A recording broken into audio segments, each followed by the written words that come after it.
What is up, Coach Emma here, and welcome back to the Fit Habit Life podcast, where we cut through the noise, talk real health and fitness, sustainable fat loss, and habits that actually work. And today on the podcast, I will be talking about, just in general, relationship to food, how to include foods that might not fit a quote-unquote healthy diet, when to make allowances, when to probably be a little bit more stringent with your diet, just to provide some feedback. The holidays are coming up. There was already Thanksgiving, but we got Christmas, Christmas Eve, New Year's Eve, and whatever other holiday parties are around the corner. So I figured I'd talk about this topic, and somebody who listens to my podcast asked me to. So I'm like, cool. I'll talk about this. It's a fun topic. Kind of. I guess depends on who you are. But anyway, before I dig in, just wanted to thank you for listening.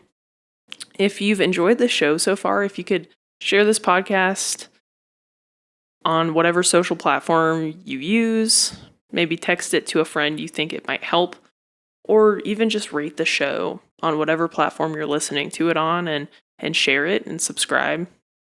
That would really help me help more people. It just helps me get in front of more people and debunk a lot of the crap that's out there. So, yeah.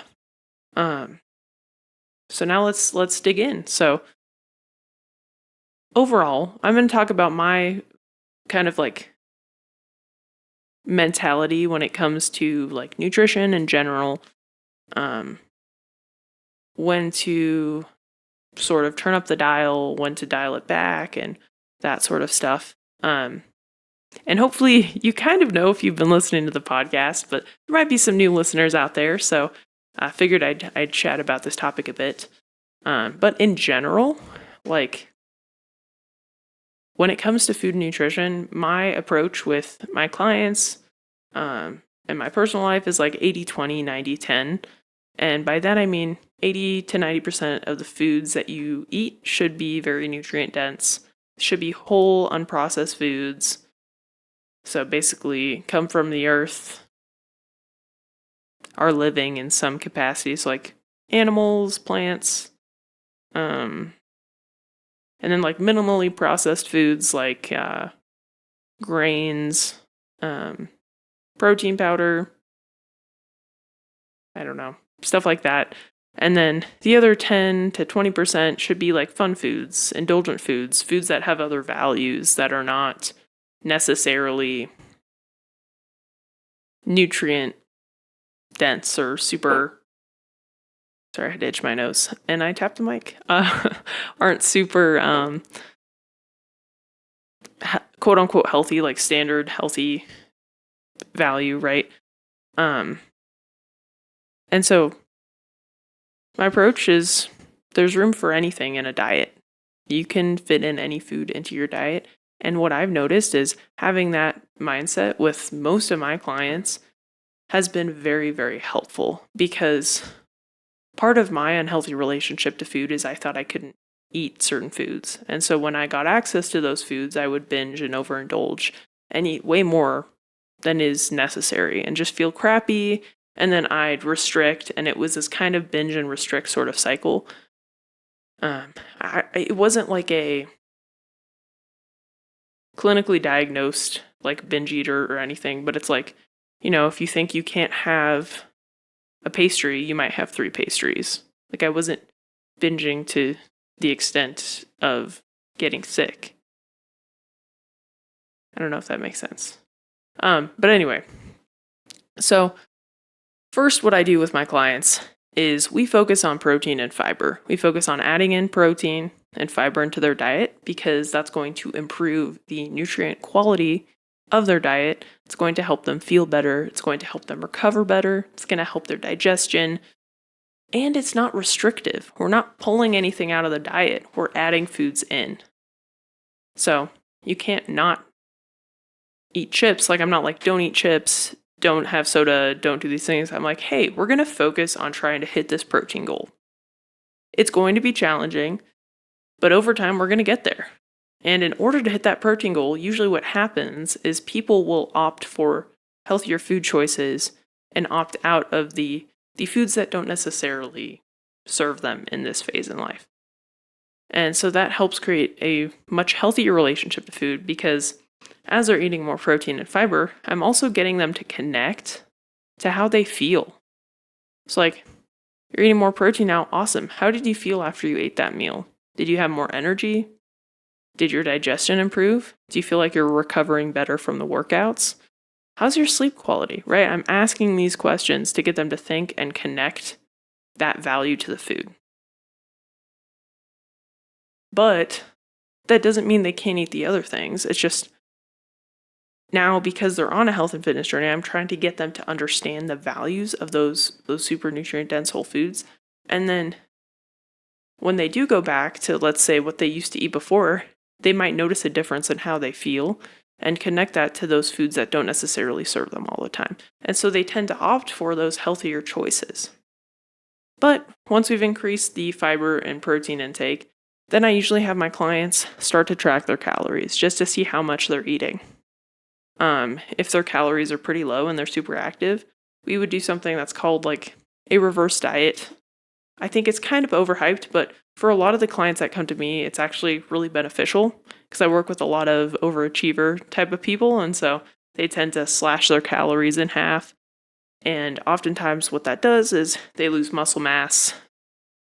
Then they have these big binge restrict kind of things. So bumping up their average calorie intake to a more sustainable range will not only help them recover from their training, help them build muscle, but also help them remove those like unhealthy, overindulgent days where they're eating way over their maintenance range, and they tend to stabilize and tend to eat a much healthier amount of food. And so anyway, after I quote unquote reverse diet them, find their top end of maintenance, and they build muscle, they feel better. They usually start to lean out a little bit. Bloating is reduced because they're eating more fiber and protein. And usually waistline reduces because partly gut health is improving, but also partly they're leaning out because they're building muscle and burning body fat usually. So anyway, so we get to that range. And then, in the reverse diet, it is really important to have enough protein and to fuel your body adequately. But that doesn't mean you can't include some of those like indulgent foods. It shouldn't be a regular thing. Like you shouldn't have a cookie with every meal. If you have a cookie a day or a cookie every other day, that's totally fine. And so I try to educate my clients on that. Because if you're having something that you really enjoy every single day, you don't feel the need to overdo it on those days when you get access to it because you told yourself you can't eat it. I'm kind of going all over the place for this, but anyway, once they've built muscle, they've leaned out a little bit, their calories are in a much better spot. That's when we will cut down and reduce their calories for usually, depends on the client, depends how much weight they have to lose, but could be anywhere from 10 weeks to 6 months. I've had some clients that were really overweight, so we stayed in a deficit for a longer period of time, but I was monitoring their biofeedback, which is how they feel, their mood, their sleep quality, their energy levels, their digestion, making sure that we're not negatively impacting their health. And so when your calories are higher, it becomes a lot easier to do the 90-10, 80-20 rule because you have so much more room in the budget to include some foods that aren't necessarily quote unquote healthy. But when you're in a cut, it can be a lot more difficult depending on where your calories are at. Because a cookie, if you go to crumble cookie, could be like 1,000 calories. And if your cut is like 2,000 calories, then there's no way you're going to eat a whole crumble cookie. So something I also work through with my clients is I have them identify like, what are the foods that you love? If it was your last meal on earth, like what do you want to eat? Can you include that into your day-to-day? Some it depends. Like for me, what I love is I love popcorn. I love ice cream. I have them every day. My ice cream is a Ninja Creamy, so it's a protein shake in an ice cream form. Popcorn, I home make it every night with my husband. We watch a movie or a show or just unwind and chat and munch on popcorn. And I have that every single day. But like some clients, right, their favorite foods might be like a deep dish pizza. It's like that probably you can't really include every day. You could probably make some type of pizza once a week at home. And the deep dish might be like a once a month, once every other month thing because it is really calorie dense. And so it's just kind of connecting to like, okay, what is the food that you enjoy? Is there a better option that you can make at home that might satisfy that craving? Or is this an experience that you want to experience? Because sometimes that's just the case. And here I have an anecdotal story. So this past weekend, we did this mobility workshop, and across the street was I didn't do it, so I didn't host it. I went to my buddy Logan DeCamp, Champ Camp Fitness. Really awesome. He's a trainer here in Utah. He also does online coaching. You should follow him on Instagram. But anyway, there was this donut shop that is across the street from where the mobility workshop was held. And my husband has been wanting to try this donut shop for like 2 years. Because when he took my car into the shop, so we have roles in our household. I know nothing about cars. My husband is the car guy. So if we have car problems, he handles those. Anyway, I do more of the typical wife duties, cooking, dishes, cleaning the house, laundry. He does a lot of the manly stuff because I don't like manual labor. But I like to lift weights. Irony, yes. Anyway, so he took the car into the shop and he bought them donuts just to get on their good graces, be kind, whatever, from that donut shop. But he did not eat one. He's been wanting to try one for 2 years. So we were there and I'm like, you know what? Let's just try a donut. So we brought it home and honestly, it was super good. Totally worth it. I haven't had a donut in probably a couple years. And my husband loves donuts. And while I had just gotten home from a trip and I had eaten out and all this stuff for like 5 days straight. I'm like, this is a time I don't want to sacrifice. Like, this is an experience I want to have with my husband. So I ate the donut and it was damn good. And I don't regret it. I will definitely be getting a donut from them again. Shout out to Spudley's. It's a local donut shop in Utah County. They got 2 locations. I think one's in Lehigh, one's in like Linden or something like that. Anyway, check them out. Highly recommend just the glazed. It was super good. Like the other one was okay, but classic glazed, best donut. Anyway, donuts are not my favorite food either. They're one of my husband's favorite foods, but it was like, for me, it was the experience, getting the donut, sharing it with him, enjoying it. Right, and so sometimes it's worth having it, even if it wasn't part of the plan that you planned or it's not your favorite thing. It's worth experiencing. But sometimes it's not. Like for the holidays are coming around and there's going to be a lot of sweet treats, a lot of parties, a lot of indulgent foods.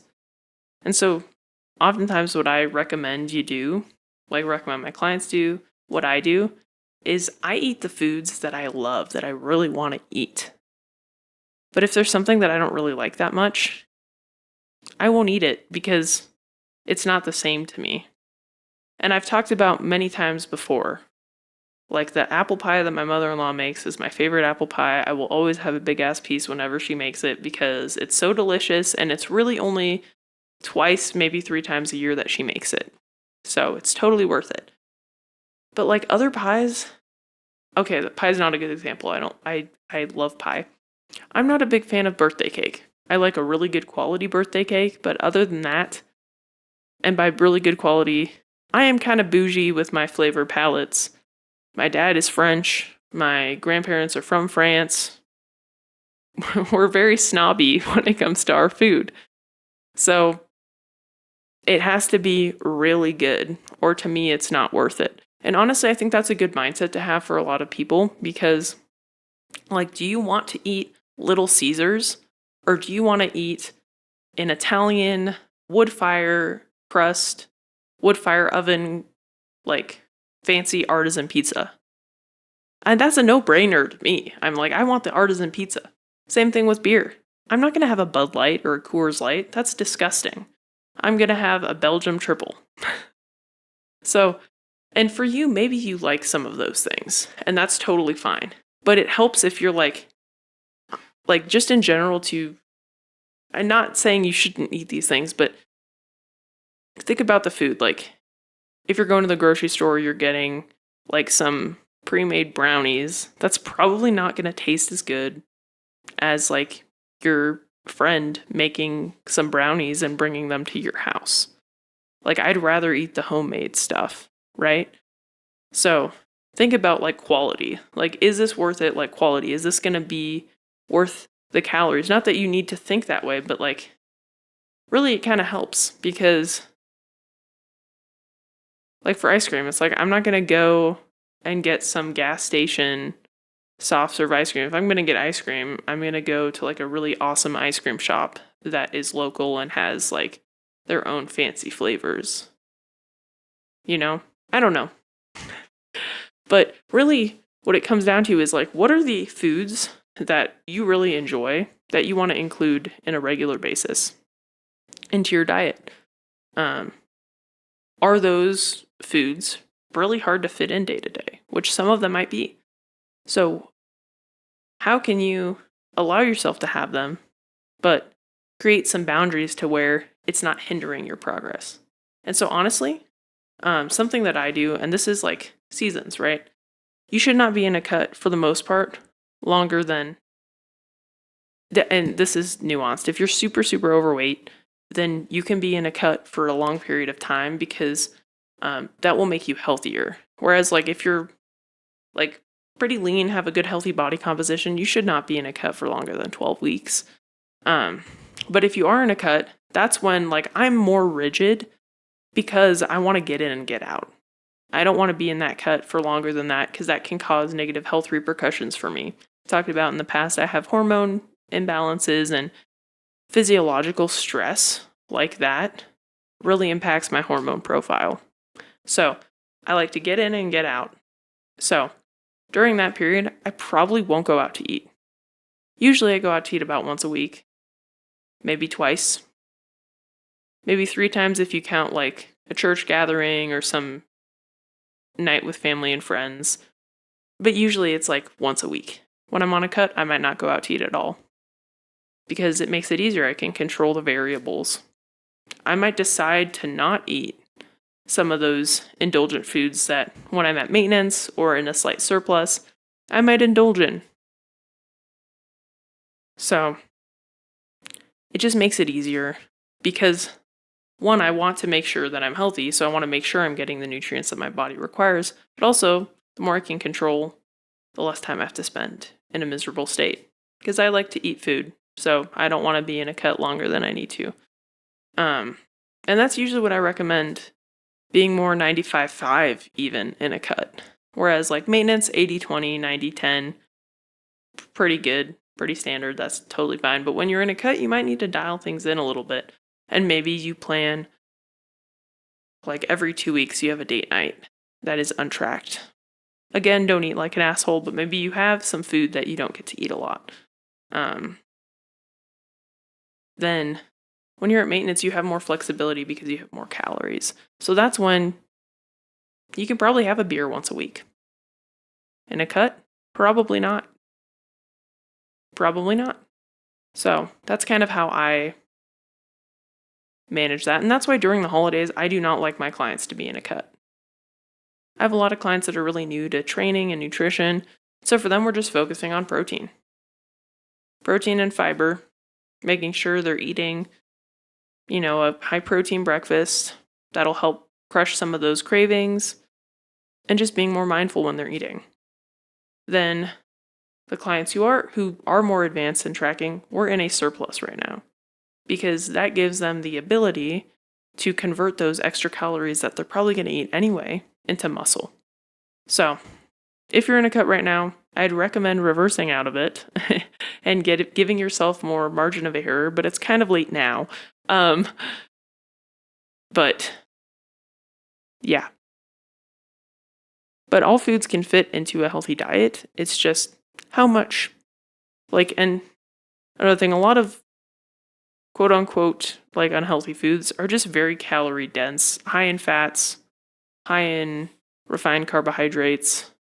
So they're not super filling, which is why the tracking enables you to fit them in without overindulging and compromising your results. So anyway, I was kind of all over the place today, but if this was helpful and you're still listening, well, I guess in summation, don't stress about your nutrition over the holidays, but be mindful. Pick the foods that you enjoy eating, and if you don't enjoy it, don't eat it. That's okay. If someone's offended, that's their problem. You can just say, no, thank you. I'm not hungry, or yeah. Some people won't listen, so you can maybe take it and pretend to eat it, but just do what you want to do. Don't try to mold to other people, because that's another thing I see people do is they tend to try to compromise what they want to make somebody else feel better, and that's a whole nother conversation for another podcast episode. But anyway, be mindful and eat the foods that you enjoy. Don't stress about overindulging. We're all going to probably overindulge. I already know I'm going to have a beer on Christmas, because why not? It's Christmas. And I'm grateful for what Jesus did for us, so I'm going to celebrate with a tasty Belgium triple. So enjoy the holidays, eat the foods that you enjoy, but don't stay in that state. And that's the other thing. I've talked about this quite a bit, but I feel like I'm beating a dead horse, but just get back to your regular routine as quickly as you can, and you will not see any negative repercussions from those overindulgent days. So anyway, on that note, Merry Christmas. I hope you guys have a great holiday. I probably will be dropping a Christmas episode, and it'll probably just be me saying Merry Christmas. And yeah, if you've enjoyed the show, please rate, subscribe, share it, and I'll catch you on the next one. Peace.